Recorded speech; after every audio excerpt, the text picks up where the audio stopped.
right, chapter 5, where the rubber meets the road, as they say.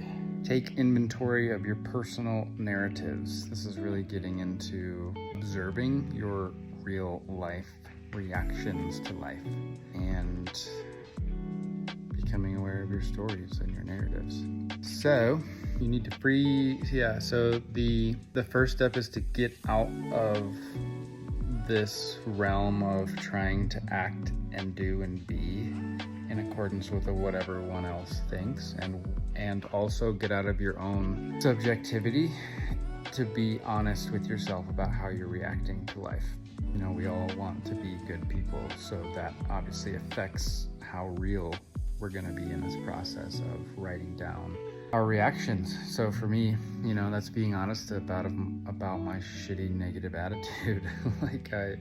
That's a real thing. I can be negative, and that leads to like depressive thoughts and feelings, and so that's important for me to be aware of. Be real and true and honest about where you're being imperfect and where you're trying to like prop up this, you know, this view of yourself, this like positive view of yourself, just to make yourself feel better about who you are. So the process here is to start tracking your mental reaction to external stimuli.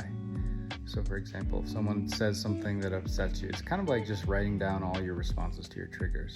So whatever happens in life, we have in our minds, we're like, you know, we react a certain way, and we want to track all the times that we react negatively in our minds, and then also track our physical response to that. Like, what do we do? What did we do? Did we react back? Did we yell? Did we shut down? X, Y, Z.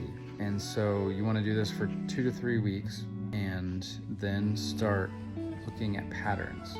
So if you have, you know, if you're kind of shutting down a lot, and there's 5 or 6 examples over 2 or 3 weeks of you shutting down to someone saying something, the same person maybe, or different people, then you're kind of on to something. And what you want to do is combine all of these similar happenings, and then you want to ask yourself, what is the logical reason I would react this way?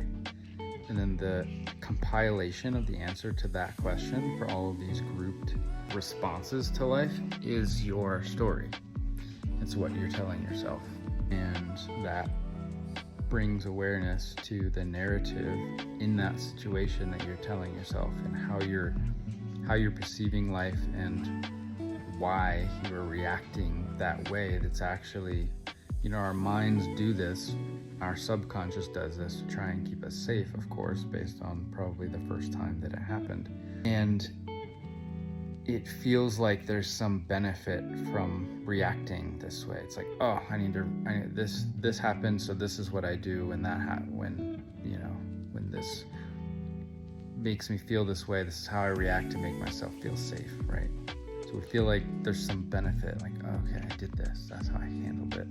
But in reality, it's actually hurting us. It's a negative response and reaction, and reacting that way that's probably not in accordance with your true values is going to make you feel like a shittier person, and it's not going to feel good to be out of alignment with who you are. So this is the nitty-gritty of tracking your responses to life, grouping them together, asking yourself why you're doing this, you know, looking inward and realizing what your narrative is in that situation. And there's not like only one narrative. There's all kinds of different narratives in different situations in life that we create. So this is bringing awareness to all those different narratives.